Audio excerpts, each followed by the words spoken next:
pemerintah dalam hal ini KKP itu sepertinya kok takut sekali begitu untuk menyebut korporasi itu. Padahal ini sudah beredar, sudah banyak yang mengetahui.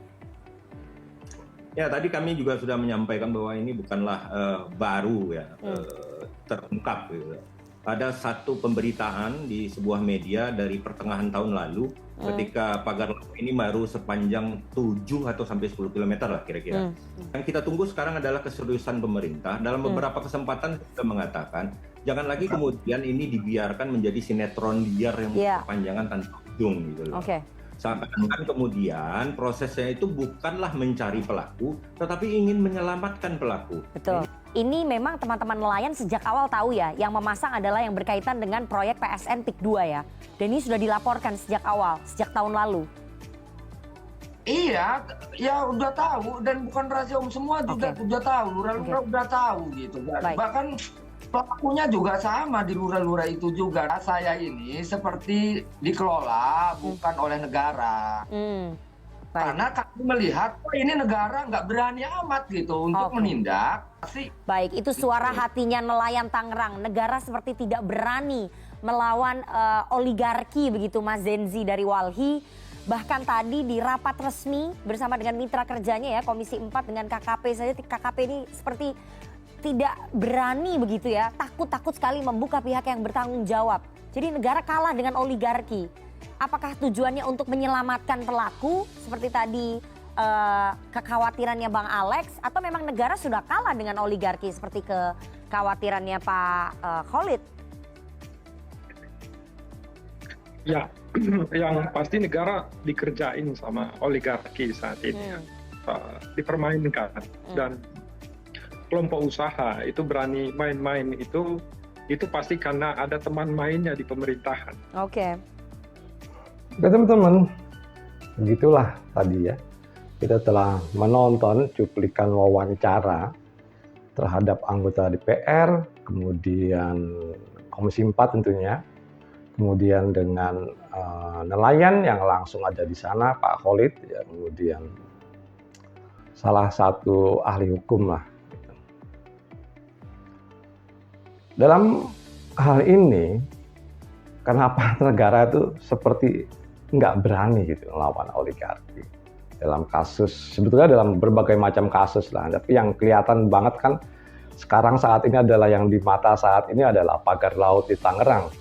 Ini membuat saat ini ya KKP tidak berani mengumumkan, belum berani ya, mungkin melalui proses yang panjang gitu ya. Kenapa sih ini pakai lama-lama, berlama-lama? Ataukah ini akan seperti tadi yang dikhawatirkan oleh anggota DPR Komisi 4 yang menyatakan jangan-jangan ini adalah suatu setting gitu untuk menyelamatkan para pemainnya. Pagi juga nggak ngerti gitu lah, apalagi udah ketahuan jelas, terus PT-PT-nya juga ada dan siapa aja yang ada di situ kan semuanya udah bisa di track ya sebetulnya. Cuman memang kalau proses hukum ini agak ribet dan ya seperti itu. Ya logika kita akan berpikir tidak mungkin lah misalnya KKP gitu, kementerian yang bersangkutan dalam hal ini tidak ada yang bermain atau katakan bersih semua di situ, ya nggak mungkin. Adalah oknum di situ. Kemudian ada juga oknum di kepolisian jelas bermain yang kita tahu pada laporan investigasi Tempo dan Kompas itu. Jadi bambu yang dibawa truk ini itu melewati Pol Airut ya. Jadi melewati pos polisi yang mengurusi masalah perairan di daerah tersebut. Itu cuma satu jalannya, sama satu, dan pasti lewat situ truknya yang bawa bambu. Tapi kenapa dia biarin aja ya? Ya kita maklum, tapi apalagi yang ini ya. Apalagi yang cuma pelaksana yang pospol di bawah itu Pak Agit yakin cuma disuruh udah biarin aja gitu. Jangan kan yang bermain kan orang-orang besar ini gitu. Ya seperti yang ceritakan oleh Pak Khalid yang nelayan itu, kalau dia nggak berasa kalau ini mereka dikelola oleh negara, yang artinya negara itu nggak melihatkan keberaniannya dalam hal ini untuk membela rakyatnya. Kemudian Satu tanggapan lagi yaitu tentang kalau dalam hal ini kan istilahnya korporasi itu bermain dengan pemerintahan. Kenapa ini bisa terjadi permainan antara korporasi dan pemerintahan? Karena ada teman bermain di situ. Artinya ada oknum di situ. Dalam hal ini ya agak rumit ya penyelesaiannya. Karena kalau kita berharap misalnya dengan Kementerian KKP itu agak repot teman-teman. Karena banyak yang bermain di situ. Ya logika akal sehat kita pasti ada yang oknum yang bermain di situ, nggak mungkin lah oknum KKP nggak ada yang bermain. Itu kalau ditelusuri pasti ada. Kemudian juga di kepolisiannya maaf ya logikanya juga yang tempat lewat bambu itu melewati pospol Airut itu ya kalau bawahan sih ya yang di pospol itu kan cuma disuruh nggak ngerti. Ya ini di atasnya pasti ada yang bermain.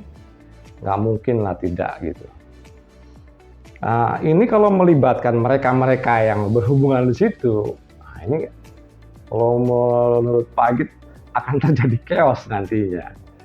Ya ini menurut Pak Agit harus melibatkan Satgas gitu, Satgas khusus untuk menyelesaikan ini. Jadi pihak yang benar-benar independen kalau memang ini mau dinaikkan secara hukum. Kalau melibatkan KKP, kemudian melibatkan satuan polisi yang juga pos polisinya ada di situ, ini akan chaos menurut Pak Agit. Ya karena logika kita itu akan berpikiran, ya kenapa ini bisa terjadi karena ada teman bermain dari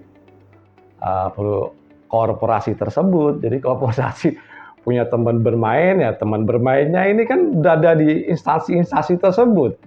Kalau cuma mengandalkan kepolisian dan KKP, ya repot teman-teman. Seperti nggak jauh-jauh lah yang pernah terjadi ya sebelum ini kasus judi online. Nah, itu kan yang backing juga ternyata oknum-oknum itu juga oknum-oknum yang berada dalam wilayah pertanggungjawabannya di situ.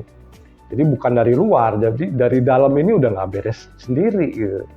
Makanya ini akan terjadi terus ya, entah apapun bidangnya, ini akan terus-menerus terjadi kalau selama bersih-bersih ini nggak dilakukan, ya percuma. Karena oknumnya akan bermain terus, yang namanya orang ya pasti keserakahan itu ya pasti ada, cuman kan ada level keserakahan. Nah kalau udah sampai ke level ini nggak kecil teman-teman. Dan kalau udah nggak kecil, permainannya besar, nah ini dalam penyelesaiannya, kita membutuhkan Satgas ya. Jadi nggak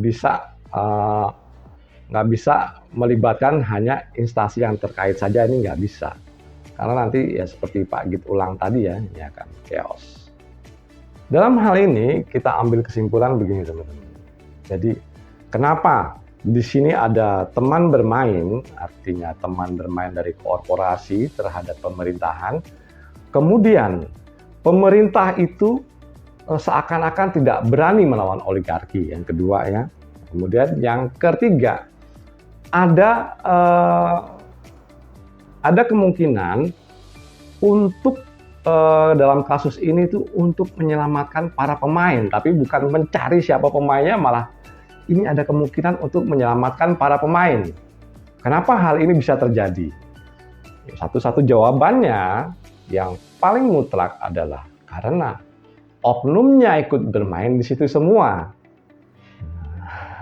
Kalau udah oknum di situ bermain semua, ya ini harus direformasi, harus dirombak kepengurusannya atau kepemimpinannya gitu. Nah, logika kita ya seperti tadi lah.